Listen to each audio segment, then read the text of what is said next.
So in a previous video, I went over Solidity reference types.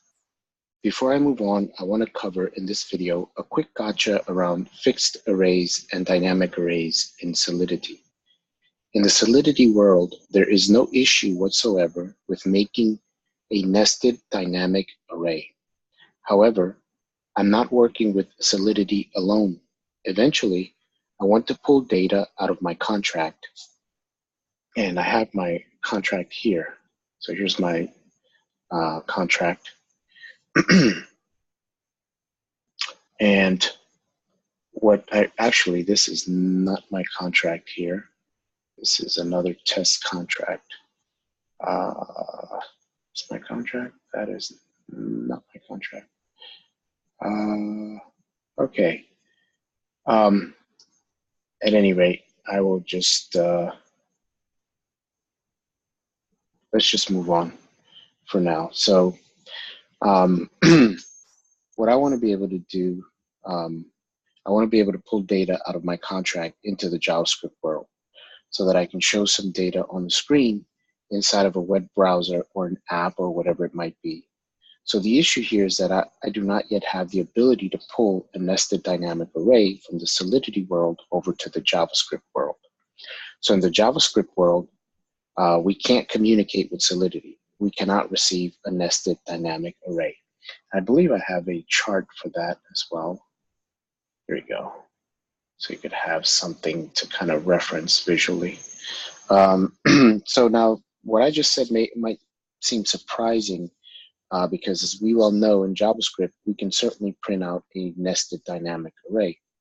To be clear, this is not a limitation of JavaScript. It's not a limitation of Solidity. It is a limitation of the bridge between the two languages. That's the limitation, the communication layer, the translation layer between the two. That is where this restriction is coming from. We cannot communicate nested dynamic arrays. That may not seem like a big issue because we don't work with nested dynamic arrays every day, but there is another part to this gotcha. So you will recall that, excuse me, one of our basic types, and I think I had it here, one of our basic types was a string. That was a sequence of characters.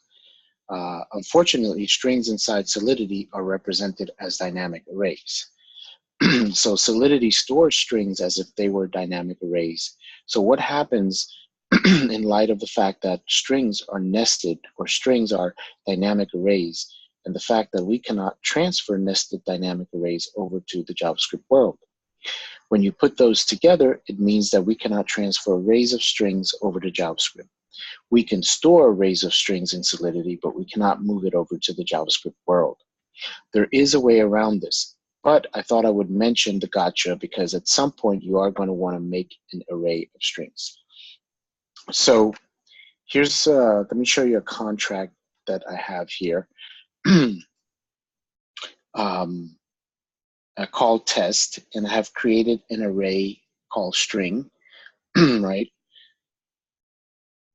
And I've called it my array. Now, inside of this constructor function here,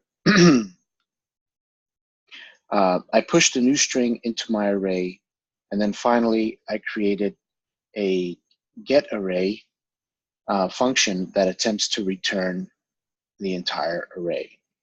Okay, so you can see this error here. I've got to expand it more. It's actually a very big error. Try to expand it just a bit more. There it is. I've actually got to expand it even. That's as far as it'll go. So it says type error. This type is only supported in the new experimental ABI encoder. Use Pragma experimental ABI encoder version 2 to enable the feature, and so on. And so what this error is saying is that there is nothing wrong with what I did, but an array of strings is not supported in this version of the ABI as a return value. But they do plan to support it sometime in the future, and they have started this implementation in the experimental ABI encoder v2.